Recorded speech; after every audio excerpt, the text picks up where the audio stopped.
Amen. Église du Seigneur,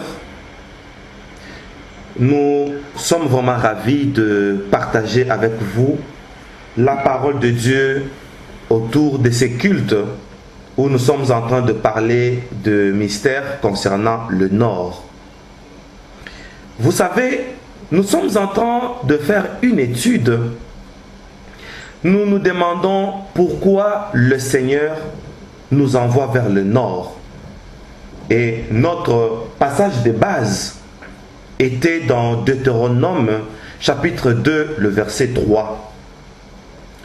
La Bible nous dit: vous avez assez suivi le contour de cette montagne, tournez-vous vers le nord. Par la grâce de Dieu, nous allons essayer de comprendre pourquoi vers le nord. Alors nous allons parler d'un nouveau chapitre, les parcours vers le nord. Dieu aidant, nous pourrons scinder ces chapitres en deux. Et aujourd'hui, nous allons voir la première partie, les parcours vers le nord, partie 1 ou 1. Alors, Église du Seigneur, Shalom. Shalom, papa. Shalom. Shalom, papa. Voilà, merci de votre présence, apôtre Paul, merci pour tout, pour l'administration, pour la technique. Nous vous saluons dans le nom de Jésus, nous saluons le monde entier, même ceux qui nous suivent sur nos réseaux sociaux, sur YouTube. Nous vous bénissons tous et nous voulons passer de beaux moments dans la présence de notre Dieu. Alors, nous allons lire notre premier verset, notre premier passage pour aujourd'hui. Deutéronome n'était qu'un rappel sur notre passage clé. Et vers le nord, il y a quoi là-bas? Nous sommes dans le livre de Psaume. Psaume, chapitre 48. Un bien-aimé pourra nous lire le verset 2. Psaume 48, verset 2. Est-ce que le frère Bertin est prêt ou pas? Peut-être quelqu'un d'autre? Sœur Muriel ou quelqu'un d'autre? Psaume chapitre 48, verset 2. Alors, je pourrais lire. Voilà, allez-y, allez-y. Ok. Psaume chapitre 48, verset 2. Yes. L'Éternel est grand. Il est l'objet de toutes les louanges. Psaume. Dans la vie de notre Dieu. Psaume 48, verset 2. Oui. Bon. Psaume 48, verset 2. Oui. L'Éternel est grand. Un instant. Il est Peut-être ça dépend de la version. Vérifiez d'abord le verset 3, d'après votre version. Belle est la colline. Voilà, j'ai dit au monde entier ceci. Bon, votre version peut aller au verset 3, ça dépend de la version. Donc, si c'est Louis II, c'est verset 2. Bon, d'autres versions, c'est le verset 3, comme notre sœur. Donc, vous allez au verset 3, mais avec Louis II, c'est le verset 2. C'est la même chose. On y va. D'accord. Psaume 48, verset 3. Belle est la colline, joie de toute la terre, la montagne de Sion. Le côté septentrional, c'est la ville du grand roi. Nous acclamons la parole du Seigneur. Amen.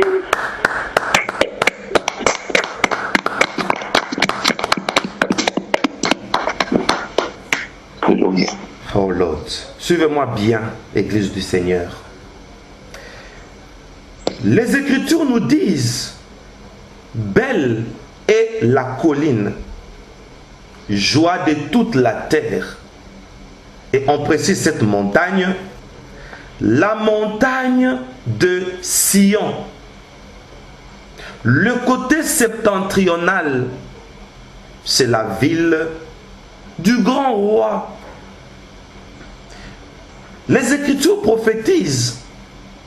Quand on nous dit tournez-vous vers le nord, et les psalmistes nous prophétisent vers le nord, c'est ça le côté septentrional. Le septentrion, c'est le nord.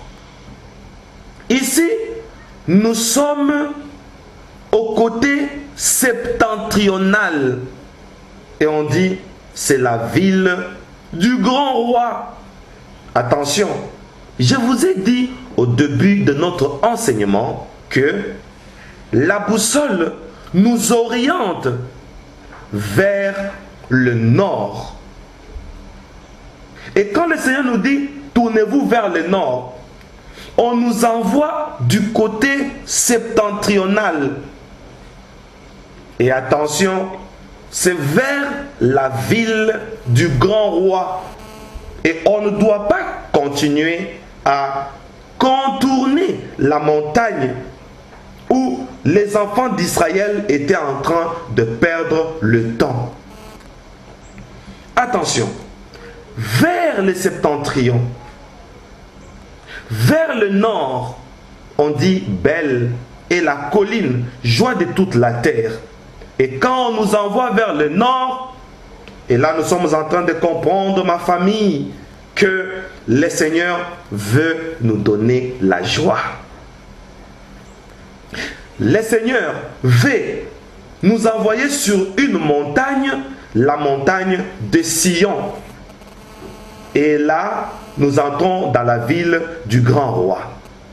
Il s'agit de quel grand roi? Attention, nous sommes vers le septentrion.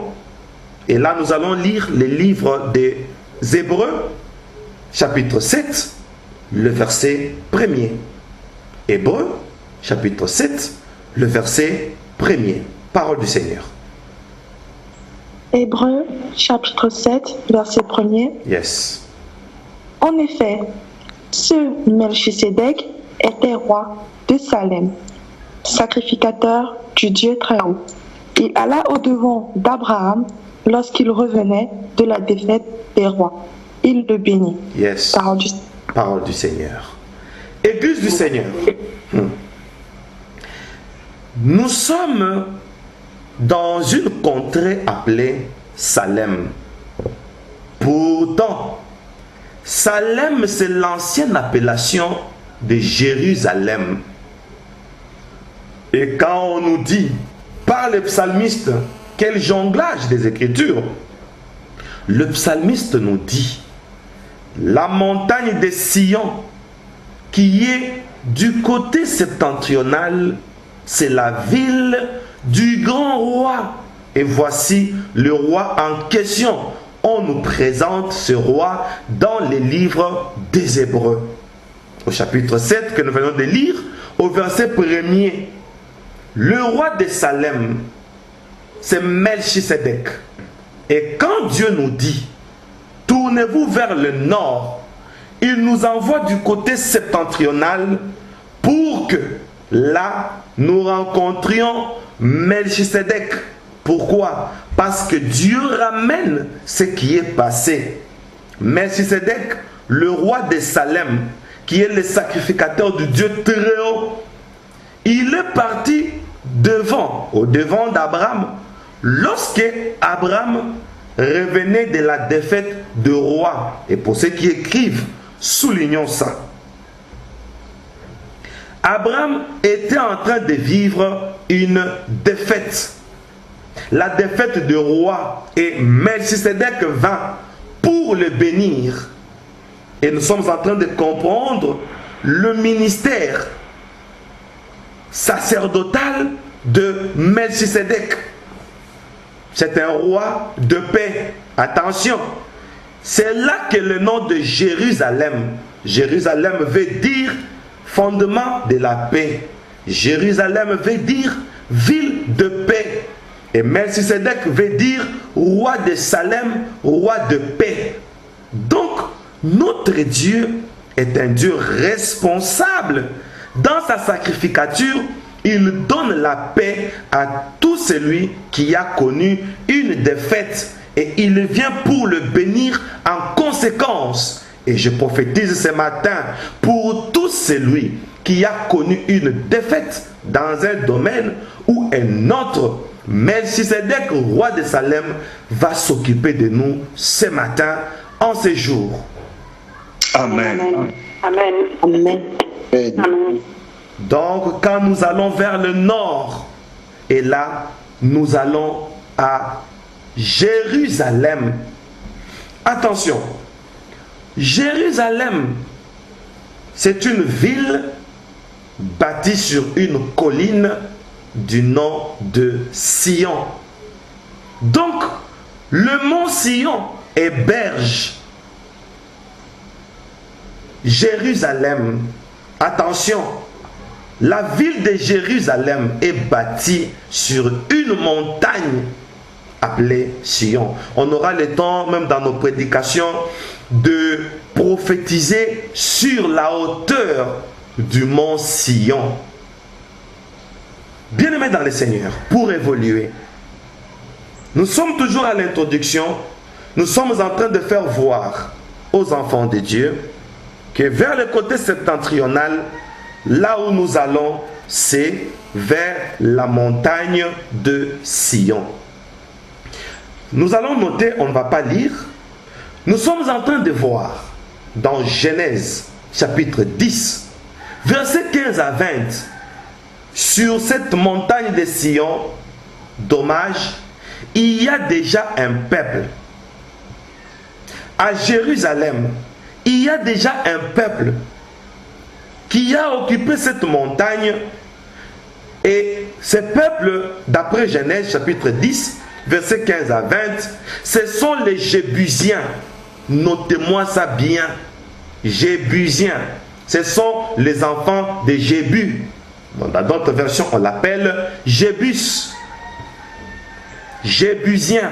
Ce sont les descendants de Jébus. J-E-B-U-S. Voilà. Et sur la montagne de Sion, à Jérusalem, il y a un peuple qui est là. Et ce peuple est en train d'occuper la montagne. Et nous sommes en train de prophétiser pour dire, là où Dieu nous envoie, il y a déjà un peuple. C'est comme à Canaan. Il y avait déjà un peuple là. Et il avait fallu faire la guerre à ce peuple, faire une conquête à ce peuple. Et ça s'appelle, j'ouvre une deuxième parenthèse, le combat dans la promesse. C'est-à-dire, Dieu nous envoie à Canaan. Mais c'est déjà un pays où habitent les Cananéens. Mais Dieu nous a déjà donné Canaan. Et dans cette parenthèse prophétique, nous sommes en train de dire, nous pouvons aussi combattre étant dans la victoire. Nous pouvons aussi combattre étant dans la promesse. Et pourquoi Dieu a instauré ce système? Parce que notre Dieu, étant un Dieu responsable, il veut que nous puissions affronter la réalité de la vie. On doit parler du succès. On doit parler de la victoire. Je vous ai toujours dit que quand il y aura la guerre, et notons, aujourd'hui, nous pouvons nous battre pour la vie. Aujourd'hui, nous pouvons nous battre pour arracher quelque chose. Notons que la victoire est de notre côté parce que nous sommes dans la promesse. Ne vous en faites pas sur tous les combats de la vie. Ne vous en faites pas sur le soulèvement, les obstacles, les épreuves, les tentations. Ça vient juste pour confirmer notre victoire. Tournez-vous vers le nord. Et vers le nord, là, nous sommes en train de partir sur la montagne de Sion. Attention. Sur la montagne de Sion, il y a un peuple du nom de Jébusiens, les enfants de Jébus. Et qui est Jébus? C'est parmi les descendants de Cam. Oh ma famille, notons ça bien. Jébus, c'est l'un des descendants de Cam. Nous sommes en train de comprendre. Quand Dieu nous fait des promesses, le premier obstacle, comme nous parlons du parcours, voici le parcours que toi et moi, nous sommes en train de faire. Nous parcourons un trajet. de la montagne où nous avons tant contourné. Et maintenant, nous allons vers le mont Sion. Et là, il y a un peuple qui va se lever contre nous. Ce sont les Jébusiens. Et Jébus symbolise malédiction. Et dans notre culte d'aujourd'hui, nous allons prier. Nous allons faire des proclamations pour détruire tout esprit de malédiction. Et avant de continuer, dans notre parcours, nous sommes en train de dire la malédiction, c'est le premier obstacle vis-à-vis de l'endroit où Dieu nous voit. Vous savez, les enfants d'Israël, parmi le peuple qu'ils n'ont pas pu vaincre, par exemple à Jérusalem, ce sont les Jébusiens. Et Jébus symbolise la malédiction. C'est-à-dire, il y a les esprits de limites, il y a les esprits de mauvais sorts. Ça s'appelle les sortilèges. Vous savez, tel que nous sommes là, il arrive de fois, nous sommes en train de subir des conséquences de malédiction de nos parents, de nos arrière-grands-parents, etc. Ainsi, bien-aimés dans le Seigneur, nous allons lire un passage dans le livre de 1 Chronique.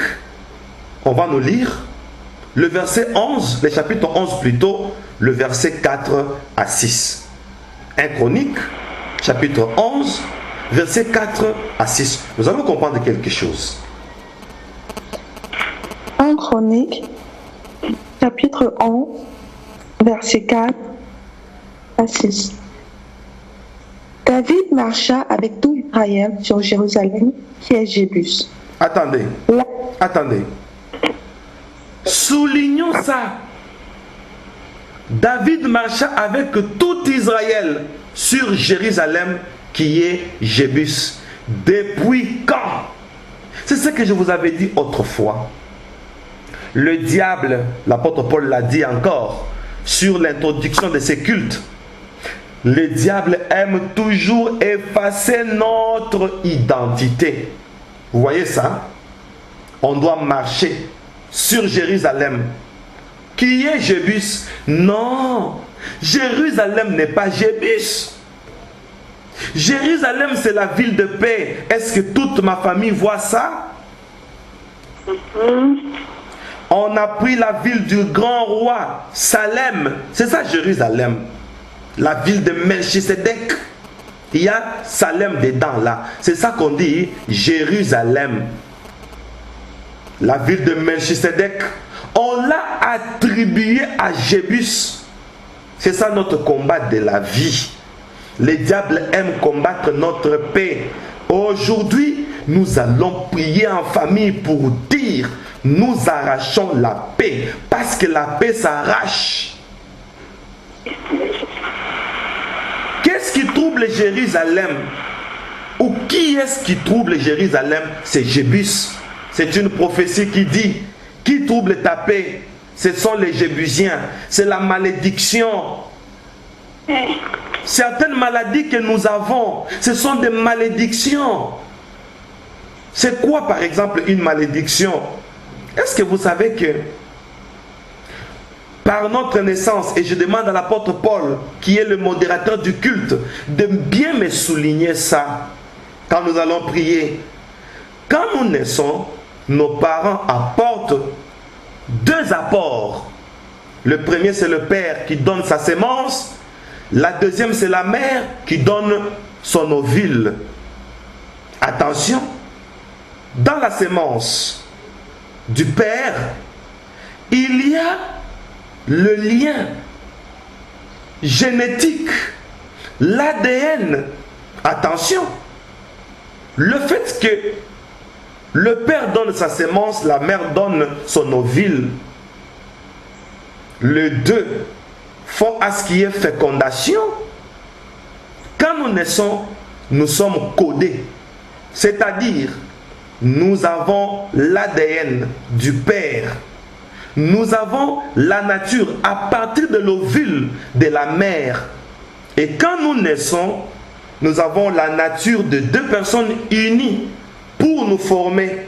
C'est pourquoi David, chaque fois, quand il priait, quand il était tombé dans l'adultère, il disait à Dieu, tu sais de quoi je suis formé. Attention, nous sommes formés par des personnes imparfaites qui ont des natures et eux aussi ont acquis cette nature-là de leurs parents, etc. Et nous naissons comme ça dans la malédiction. Et il y a des maladies de malédiction, par exemple, les maladies héréditaires. Parce que mon père est diabétique, je suis aussi diabétique. Parce que mon père est hypertendu, je suis aussi hypertendu. Voilà les choses qui troublent notre paix. Parce que Jérusalem, c'est la ville de paix.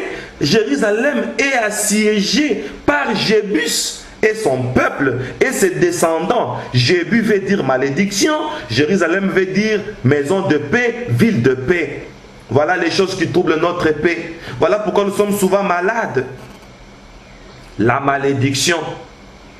Vous allez voir quelqu'un qui se marie, ma famille, dans le mariage, la personne n'a pas la paix. Mais le mariage, c'est comme une promesse de Dieu. Vous allez vous rendre compte que dans la promesse, comme on dit, un problème dans une solution. On se marie, c'est une solution.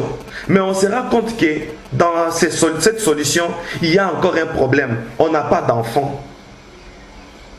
On peut avoir des enfants et l'enfant peut être dingue. On peut avoir les enfants, mais l'enfant, il grandit, il devient une tête brûlée. C'est un meurtrier.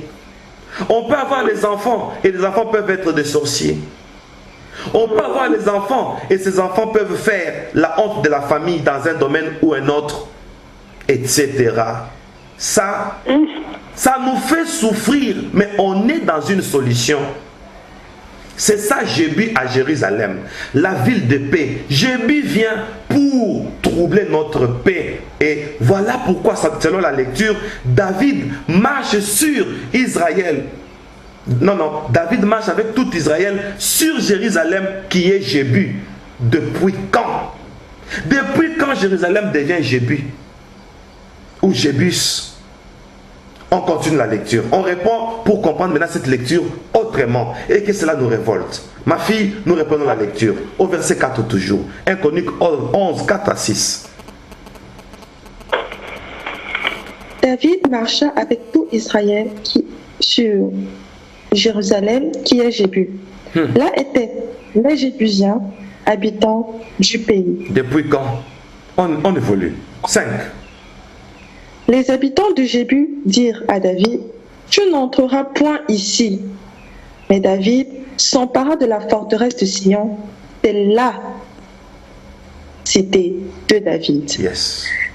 David avait dit, « Quiconque battra le premier les Jébusiens sera chef et prince. » Joab, fils de Stérouja, monta le premier et il devint chef. Parole du Seigneur. Oh ma famille, c'est lui qui va attaquer le Jébusien le premier, c'est lui le chef. Pour dire, qui sera chef à Jérusalem? Qui sera chef à Sion? C'est Joab, fils de Tserouja. Attention, c'est une prophétie. Joab de l'hébreu, ça veut dire Yoab, Y-O-W, l'apostrophe, A-B à la fin, Yoab. Regardez Joab, le dernier syllabe là, oui ce sont des syllabes, oui, le dernier syllabe, il y a combien de lettres? 2, A et B, n'est-ce pas? Joab, Yoab. Les AB là de l'hébreu, ça veut dire Abba. Yo, c'est l'éternel, Jéhovah. Donc, Joab veut dire l'Éternel est Père. Oh ma famille, qui va attaquer le premier, le Jébusien? Parce que ce peuple doit tomber. Ce peuple doit nous laisser Jérusalem. On doit nous laisser la paix. Alors, pour arracher cette paix, c'est ça, entrer à Jérusalem, il suffit de devenir enfant de Dieu. C'est ça, Joab. Oh mon Dieu, l'Éternel est Père. Je m'adresse à tous les enfants de Dieu qui me suivent en ce moment. Je suis en train de dire, tu as droit à la paix parce que tu es enfant de Dieu. C'est toi, Joab. Amen. Maintenant, Tant que Dieu est ton Père, tant que Dieu est ton Père, la malédiction ne peut pas se tenir devant toi. Au nom de Jésus. Amen. Amen. Parce que mon Dieu, c'est mon Père. Je suis en train de prophétiser pour moi et pour l'église du Seigneur pour dire, nous avons droit à la paix. C'est-à-dire, nous avons droit à Jérusalem. Nous avons droit à la restauration. Parce que Dieu est notre Père, les Jébusiens doivent tomber. Et la prophétie biblique Amen. dit, Amen. parce que Dieu est ton Père, Amen. tu es Joab. Alors parce que tu es Joab, tu es chef. La prophétie biblique te voit comme un chef. Oh mon Dieu. Amen. Je vais relire le verset 6. Je vais relire le verset 6. David avait dit, quiconque battra le premier, les Jébusiens, sera chef et prince. Joab, fils de Tserouja, monta le premier, il devint chef. Pour dire, les enfants de Dieu sont des princes. Je lance un défi à tous ces démons. Je lance un défi à tous ces sorciers qui ont apporté la malédiction dans nos familles. Et voici, ils ont envoûté nos enfants. Voici, ils ont envoûté nos femmes. Ils ont envoûté nos époux. Ils ont envoûté nos foyers. Ils ont apporté des problèmes pour nous troubler. Aujourd'hui, je lance un défi à tous ces démons de malédiction, que nous sommes des enfants de Dieu. Alors nous devenons leurs chefs. Au nom de Amen. Alléluia. Amen. Parce que nous sommes des chefs, les Jébusiens doivent tomber devant nous. La malédiction doit nous libérer. Je suis en train de communiquer l'onction. Attention, je communique l'onction à toutes les familles maintenant. Toute malédiction qu'on a fait entrer dans nos familles, je déclare l'onction qui brise les jougs au nom de Jésus-Christ. Amen. Amen. Je reçois. Et vous savez, ma famille, les Jébusiens étaient consumés, parce qu'on n'a pas le temps de lire, étaient consumés quand Jérusalem est tombée entre les mains des enfants d'Israël. Ils ont consumé les Jébusiens pour dire aujourd'hui, parce que nous entrons à Sion, parce que nous entrons à Jérusalem. Quand Dieu avait dit tournez-vous vers le nord, il les envoyait à la montagne de Sion. C'est la cité de David, c'est la ville du roi. Dans l'une de nos prédications, nous parlerons de la cité de David. Quand Jérusalem est tombée entre les mains des enfants d'Israël, David s'est installé là-bas à Sion. On a appelé Sion cité de David. C'est toute une prophétie. On en parlera. Alors, nous commençons à faire une récapitulation avant de commencer notre prière. Pourquoi manquons-nous la paix? La paix, c'est Jérusalem. La prophétie biblique nous dit, nous avons manqué Jérusalem parce que les Jébusiens ont assiégé notre cité. Pourquoi nous manquons la paix? Parce que la malédiction nous a guettés. Mais la prophétie nous dit, nous sommes des Joab. Joab Abba, Yo, c'est-à-dire l'Éternel est Père. Oh mon Dieu. Alors pour que les Jébusiens nous lâchent, nous allons proclamer le feu pour consumer nos corps, nos esprits et nos âmes, afin que là où il y a la malédiction, que cette malédiction, que ces liens, que toutes ces dépendances soient consumées au nom de Jésus. Amen. Pour nous les mariés et pour les futurs mariés, regardez comment la malédiction a pris place dans nos mariages de deux façons. Le marié, attention. Le futur mari, attention. La malédiction bloque notre paix. Vous savez pourquoi il n'y a pas la paix dans nos mariages, dans nos fiançailles? Parce qu'on nous a épousés ou on nous a mariés. C'est-à-dire, on nous a envoyés au mariage d'une manière coutumière. Et nous appelons ça mariage civil, mariage religieux et le mariage coutumier. Nous nous marions coutumièrement. On nous demande certains objets. On sent ça, ce sont des dogmes ancestrales. Franchement, à la dot, on nous demande des couteaux, on nous demande du sel, surtout dans nos cultures du village. On nous demande certaines choses, on nous fait entrer dans la coutume. Alors, je suis en train de sanctifier tous les mariés.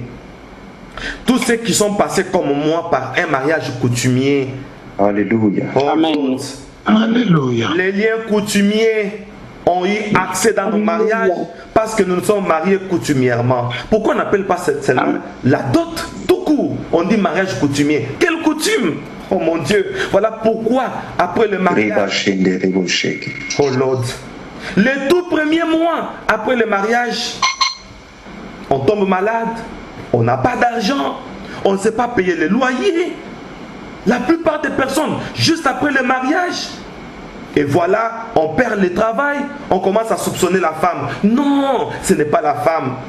Beaucoup de gens disent, juste quand je me suis marié et c'est fini, tout est bloqué. Ce n'est pas la femme, c'est le système du mariage. C'est la coutume qui est entrée en jeu dans notre mariage. C'est ça, Jébus, la malédiction. Aujourd'hui, ces liens vont tomber dans le nom de Jésus-Christ. Amen. Dieu va nous sanctifier de tout mariage coutumier. Amen. Amen. Deuxièmement, regardez comment la malédiction est entrée dans nos familles. C'est ça, Jébus. Donc, Église, attention. Nous sommes à Jérusalem. Et on dit Jérusalem qui est Jébus. Ah! Pour dire, hein, même un enfant de Dieu peut être attaqué. Comment? Quand on ouvre une porte à la malédiction. Regardez comment la malédiction est entrée dans nos familles et dans nos mariages. Quand tu te maries avec ton époux, avec ton épouse, mets en tête que tu t'unis avec lui, avec elle. Et cette union fait que les deux familles, chacun amène les liens de sa famille. Et par l'union conjugale, nous nous unissons avec nos liens de famille. Et la malédiction entre.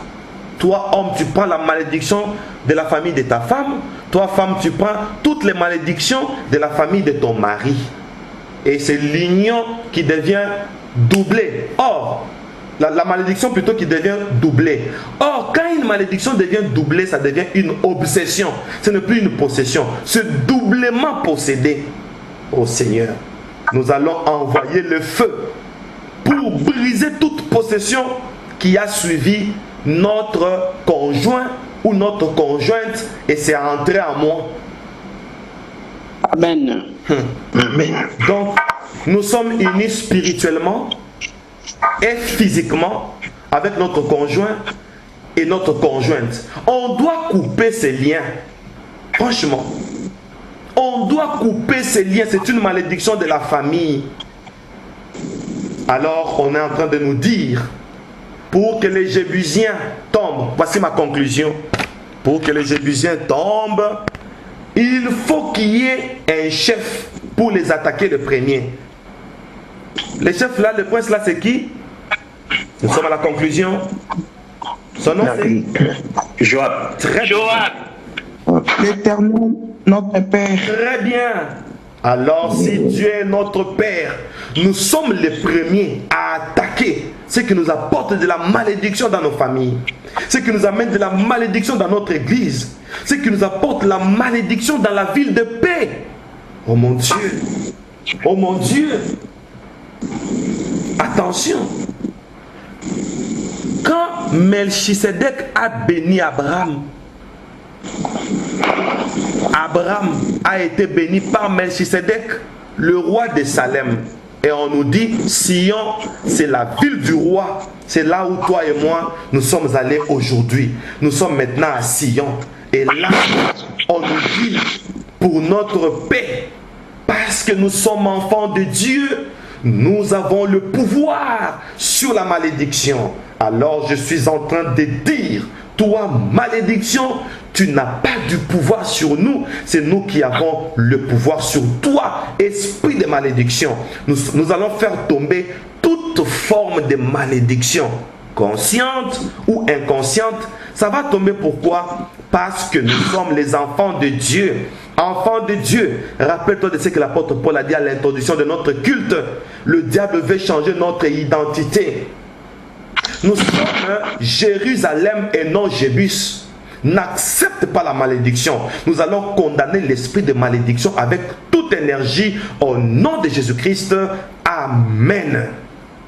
Amen. Amen. Que le Seigneur vous bénisse tous. Amen. Alléluia. Amen. Alors que tu acclames le Seigneur, tu es en train tout simplement de condamner toute malédiction dans ta vie. Toute malédiction dans ton couple, toute malédiction dans tes fiançailles, alléluia. Tu sonnes le premier tout simplement pour le condamner parce que tu es fils de Dieu. Tu t'invites à proclamer qu'il n'y a pas de malédiction dans ta vie. Tu t'invites à proclamer que ton identité est rétablie. Alléluia. Je t'invite à proclamer ce matin. Je t'invite mon cœur, alléluia. Au nom puissant de Jésus. Au nom puissant de Jésus. Proclame ce matin. Proclame ce matin. Au nom puissant de Jésus. Alléluia.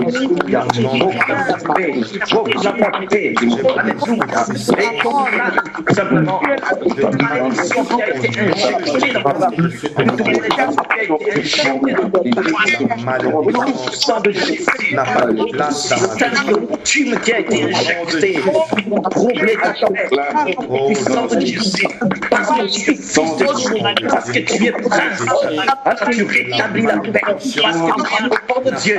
Alors la paix dans ta famille, la paix dans tes enfants. Tes enfants viennent à la maison, les enfants ne sont pas tous brigand, le travail du Dieu tout simplement pour tu es l'enfant de paix, de Jésus, le travail qui vient au nom de Jésus, tu as le droit, tiens-toi en que l'enfant de Dieu, et proclame que cela ne revient pas de toi, au nom de Jésus, le droit. Nous proclamons le feu pour que le lieu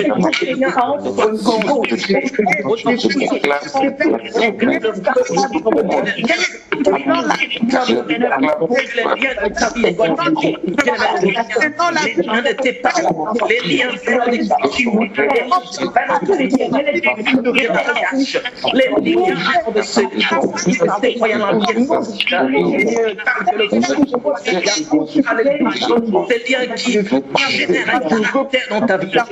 Puissant de Jésus. Puissant de Jésus.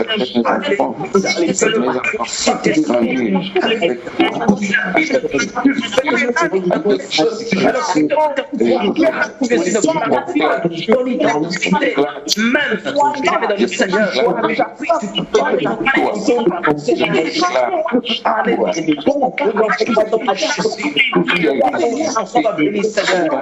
Alléluia. Alléluia. In the name of Jesus. In the name of Jesus. Alléluia. Dans le nom puissant de Jésus. Dans le nom puissant de Jésus. Amen. Amen. Amen. Au nom de Jésus. Nous allons ensemble écouter le berger Moïse. Alléluia. Ma famille, nous sommes toujours dans l'attitude de prière. Après cette parole que je prends, l'apôtre Paul va continuer à nous conduire dans une forte prière. Bien-aimés, pour que Jébus tombe, pour que les Jébusiens tombent, il faut Joab, c'est-à-dire il faut être enfant de Dieu. Ainsi, je voudrais donner une intention de prière. Nous allons lire un passage dans le livre de Jean, chapitre 1er et le verset 12. Ici, on nous décrit comment sont les enfants de Dieu. Église, alléluia. Jean, chapitre 1er, verset 12. Oui. Et tous ceux qui l'ont reçu, à ceux qui croient en son nom, elle a donné le pouvoir de devenir enfants de Dieu. Amen. On continue au verset 13. Yes. Verset 13. Lesquels sont nés non du sang, ni de la volonté de la chair, ni de la volonté de l'homme, mais de Dieu. Alléluia. Yes. Parce que tu es enfant de Dieu, voici 3 choses qui doivent tomber. Premièrement, tu es né non du sang. Nous allons prier pour faire tomber tout le lien du sang qui circule dans nos veines. La plupart des liens sont en train de circuler au moyen du sang. Ça suit le sang. C'est pourquoi vous allez voir que dans votre pays, telle tribu a tel défaut. Telle tribu est souvent victime de telle bassesse. Telle tribu est souvent victime de telle maladie. Ce sont des choses que nous remarquons. Pourquoi ça prend toute une tribu? C'est au moyen du sang. Nous allons proclamer que le sang de Jésus-Christ coule dans nos veines et que nous puissions sortir des liens du sang. Parce qu'un enfant de Dieu est né non du sang. Prions tous ensemble au nom de Jésus-Christ. Au nom de Jésus, je quitte le sang maintenant. Au nom de Jésus, le sang de mes parents est à la au nom de Jésus, je le pouvoir adopter, stopper toute influence de sang maintenant. Au nom de Jésus,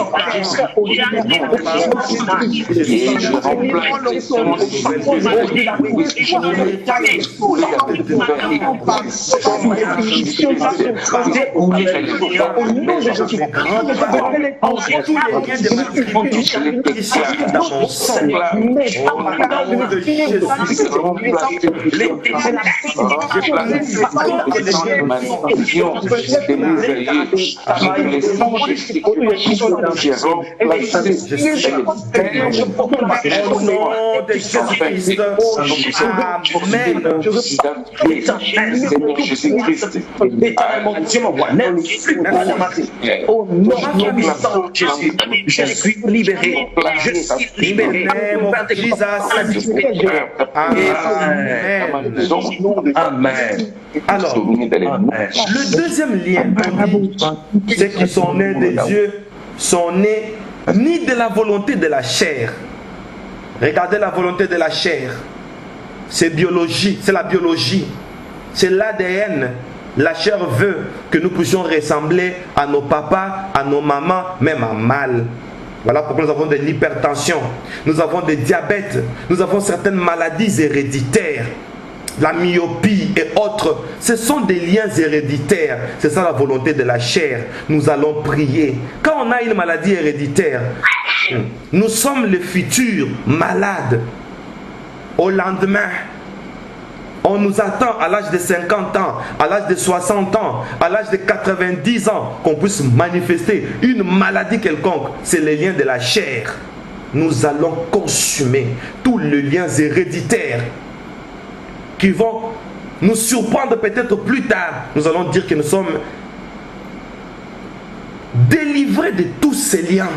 Le lien du sang, nous avons brisé, et maintenant c'est les liens de la chair, les maladies héréditaires, toutes les ressemblances négatives qui sont sur nous, sur notre physique, nous allons couper ça au nom de Jésus-Christ. Prions tous ensemble. Nous coupons toutes les ressemblances, Seigneur, toutes les ressemblances de maladie. Éternel mon Dieu, qui me suit, je prie, je me dégage, je te dégage,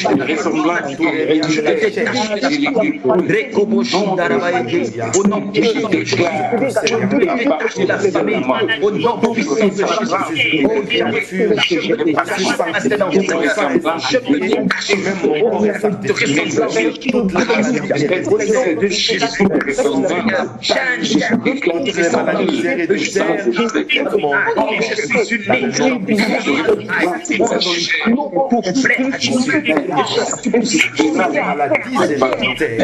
Au nom de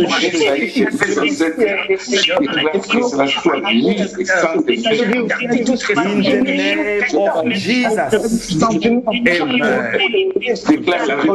On ajoute, on dit, les enfants de Dieu, lesquels sont nés, non du sang, nous avons coupé les liens du sang, qui font qu'une tribu soit caractérisée négativement par une attitude quelconque.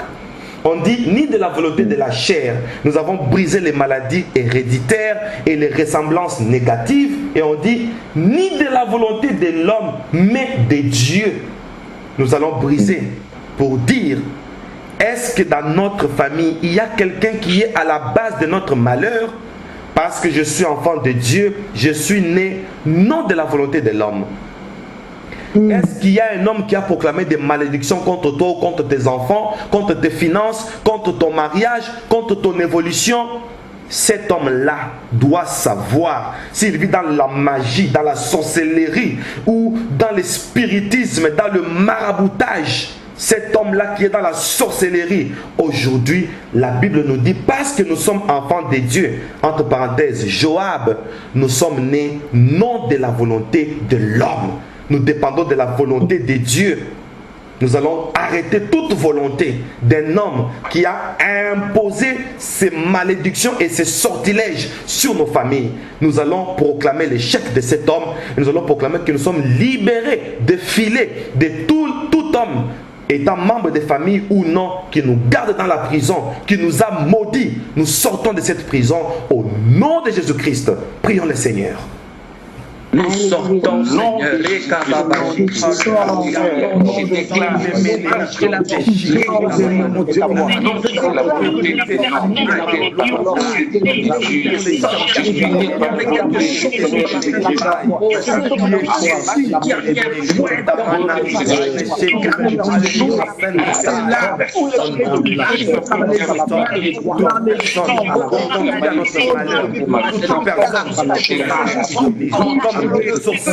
comme marabout, comme fétichiste, comme personne qui a proclamé des sortes, des paroles négatives contre nous.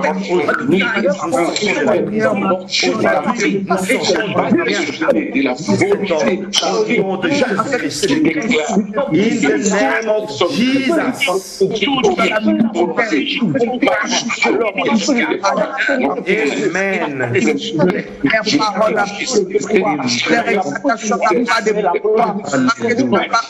À moi-même, mais j'appartiens à Dieu. C'est le Dieu frère qui nous fait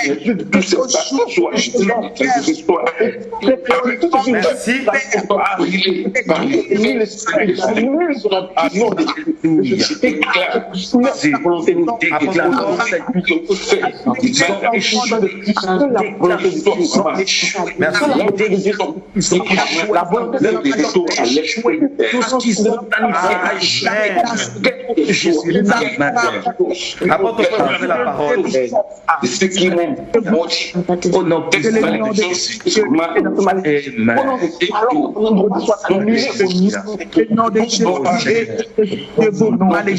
Au nom puissant de Jésus.